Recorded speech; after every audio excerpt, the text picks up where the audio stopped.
አሁን ዓለም በቃላት ጦርነት በሳተላይት በሚሰራጩ መረጃዎች በፊደላት ድርደራና ከካሜራ ሌንሶች ጀርባ ባሉ ልዩነቶች ተወጥራለች። በዚህ ሐሳብ ውስጥ ለሚፈጠሩ የአንድነትም ሆነ የልዩነት ሐሳቦች ሚዲያ ያለው ድርሻ ቀዳሚ ነው። በዚህ ውስጥ ያሉ የሚዲያ ተቋማትና ባለሙያዎችም በሀገር ግንባታና ብሔራዊ ጥቅምን በማስከበር ረገድ ኃላፊነት ይወድቅባቸዋል። በተለይም እንደ ኢትዮጵያ ባሉ ሀገራት ሚዲያ ከዘገባ ባለፈ የሀገርን ሕልውና የመጠበቅ ትልቅ አደራ እንዳለበት ይታመናል። በርካታ የኢትዮጵያ ታሪካዊ ጠላቶች የሚዲያ ስቱዲዮዎች ውስጥ የሚቀመሙና የኢትዮጵያን እንደ ህዳሴ ግድብና ባህር በር ያሉ ጥቅሞችን እንዳታስጠብቅ የሚመክሩ እንቅፋቶች ሲፈበረኩ ተመልክተናል። ለሀገራቸው ጥቅም ሲሉ የማይበግሩ ኢትዮጵያውያን ግን በፖለቲካ ቢለያዩም በሀገር ጉዳይ ላይ አንድ ልብና አንድ ቃል አላቸው። የኢትዮጵያ የሚዲያ ባለሙያዎችም ከወቅታዊ የፖለቲካ ልዩነት ወጥተው በሀገር ሉዓላዊነትና ልዕልና በብሔራዊ ጉዳዮች ላይ በጠንካራ አቋም መቆም እንዳለባቸውም ባለሙያዎች ይናገራሉ።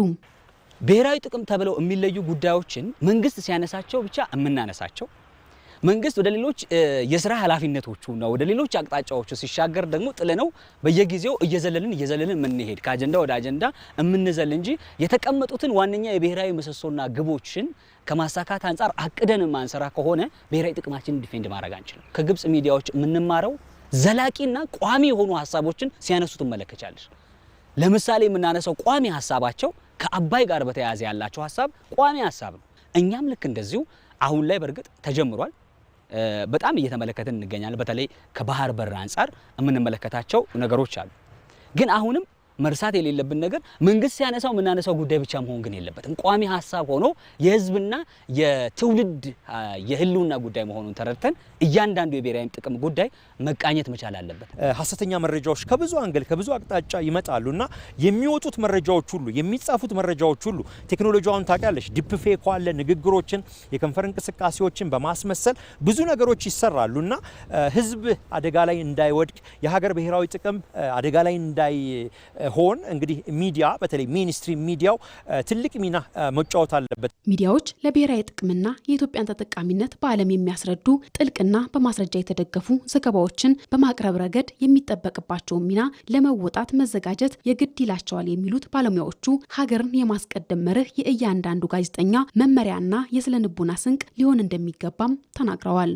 መጀመሪያ እኛ መገንዘብ ይቀድማል። ጉዳዩን እኛ መገንዘብ መቻል አለብን። በተገቢው መልኩ መገንዘብ መቻል አለብን። ወጥ የሆነ መረጃ በማዕከላዊነት መያዝ መቻል አለብን። ምክንያቱም ይሄ ጉዳይ ቀደም ብለን እንዳነሳ ነው የትውልድና የሀገር የህልውና ጉዳይ እንጂ የፖለቲካ አጀንዳ አይደለም። የፖለቲካ አጀንዳ ከሆነ ይቀየራል።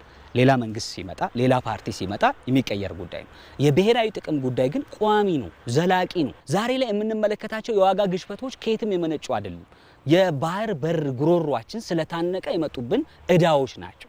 ይሄንን እዳችንን ነው ዛሬ ለማረም ይሄንን የታሪክ ስህተትና እዳ ለመክፈል ጭምር ነው ዛሬ መነሳት ያለበት ጉዳይ ነው ብለን አፈር ከለበሰበት ከተረሳበት ጉዳይ መንግስት ይሄንን ጉዳይ አምጥቶት እያነሳ ነው እያወራ ነው የምንገኘው። ስለዚህ እንደዚህ አይነት የብሔራዊ ጥቅም ጉዳይ በእጅጉኑ ትኩረት የሚፈልግ እና ግንዛቤን የሚጠይቅ የኢትዮጵያን ብሔራዊ ጥቅም በማስጠበቅ ሂደት ሚዲያዎች እስከዛሬ ድረስ መወጣት ያለባቸውን ያህል ሚና ተጫውተዋል ወይ ብትኝ ገና ዳዴ ላይ ነን። ገና እስከዛሬ ድረስ አልሄድንም።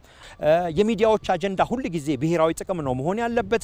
ለብሔራዊ ጥቅም ለህዝቦች አንድነት ትስስር መጠናከር እንግዲህ ትልቁን ትኩረት ሰጥተው የአየር ሰዓት ወስደው መስራት አለባቸው። ግብጽ በናይል ላይ ያላትን ተሰሚነት የገነባችው በሚዲያ ክንዷ ነው። እኛም ብሔራዊ ጥቅማችንን የምናስከብረው በብረት ብቻ ሳይሆን በብዕራችንም ጭምር ነው። በዚህ ወቅት የሚዲያው ሚና መረጃ ማድረስ ብቻ ሳይሆን የኢትዮጵያን እውነት ለዓለም ማህበረሰብ ማስገንዘብ ላይ በትኩረት መስራት መሆኑንም ባለሙያዎቹ ተናግረዋል።